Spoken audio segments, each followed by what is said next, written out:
తెలంగాణలో రేవంత్ రెడ్డి సర్కారు మరో సంచలన నిర్ణయానికి తెరలేపింది. దశాబ్దాలుగా ఉన్న ఇంటర్ బోర్డుని రద్దు చేసి దాని పాఠశాల విద్యలో కలిపేయాలని చూస్తోంది. అకాడమిక్ ఇయర్ స్టార్ట్ అవ్వడానికి కౌంట్డౌన్ మొదలైన టైంలో అడ్మిషన్స్లు ఆపేయాలని ఆర్డర్స్ ఇవ్వడం ఇప్పుడు స్టేట్ మొత్తాన్ని కాకరేపుతోంది. అసలు ప్రభుత్వం ఎవరి కోసం ఈ నిర్ణయం తీసుకుంది? దీని వెనుక ఉన్న మాస్టర్ మైండ్ ఎవరు?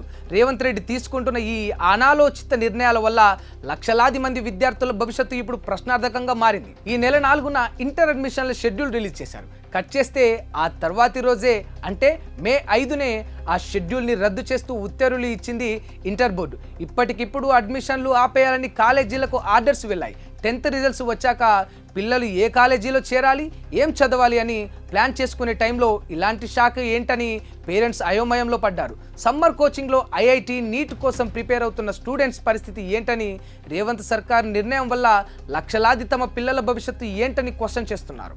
అసలు ఈ వింత ఐడియా రేవంత్ రెడ్డికి ఎవరిచ్చారనే టాక్ నడుస్తుంది. పొలిటికల్ వర్గాల్లో వినిపిస్తున్న టాక్ ప్రకారం రిటైర్డ్ ఐఏఎస్ ఆకునూరి మురళి మొత్తం డ్రామా వెనుక ఉన్నారట.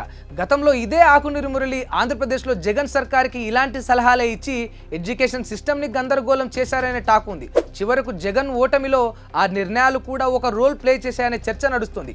ఇప్పుడు అదే ఆకునూరి మురళిని నమ్మి రేవంత్ రెడ్డి కూడా సేమ్ రూట్లో వెళ్తున్నట్టు తెలుస్తుంది. గతంలో స్కూల్ టీచర్స్ ఉన్నత విద్యాశాఖ అధికారులు వద్దని చెప్పిన ఈ విలీన ప్రపోజల్ని రేవంత్ సర్కార్ ఇప్పుడు పంతానికి పోయి అమలు చేయాలని చూడటం దారుణం. అయితే ప్రభుత్వం చేస్తున్నవి దౌర్భాగ్యమైన చర్యలని inter board JAC chairman Madhusudan Reddy fire అవుతున్నారు. రేవంత్ రెడ్డిని ఎవరో కావాలనే తప్పుదో పట్టిస్తున్నారని ఆయన మండిపడుతున్నారు.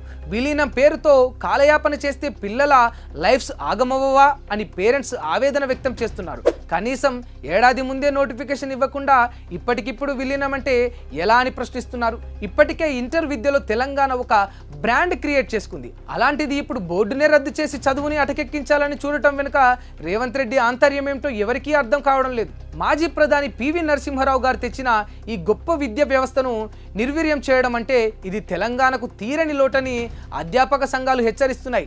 బోర్డుని రద్దు చేయడానికి 1971 యాక్ట్ని సవరించాలని అధికారులు సీక్రెట్గా ప్లాన్ చేస్తున్నారట. కానీ గ్రౌండ్ లెవెల్లో స్టూడెంట్స్కి మాత్రం అడ్మిషన్ల మీద క్లారిటీ లేదు. సీఎం రేవంత్ రెడ్డి సంస్కరణల పేరుతో విద్యార్థుల జీవితాలతో ఆడుకోవడం మానేయాలి. వెంటనే ఆ అయోమయానికి చెక్ పెట్టి అడ్మిషన్ల ప్రక్రియను స్టార్ట్ చేయాలని అందరూ డిమాండ్ చేస్తున్నారు. మరి రేవంత్ సర్కార్ తీసుకున్న ఈ ఇంటర్ బోర్డు రద్దు నిర్ణయం మీరేమంటారు? ఇది స్టూడెంట్స్కి హెల్ప్ అవుతుందా లేక వాళ్ళ ఫ్యూచర్ని నాశనం చేస్తుందా? మీ ఒపీనియన్ని కింద కామెంట్స్లో చెప్పండి.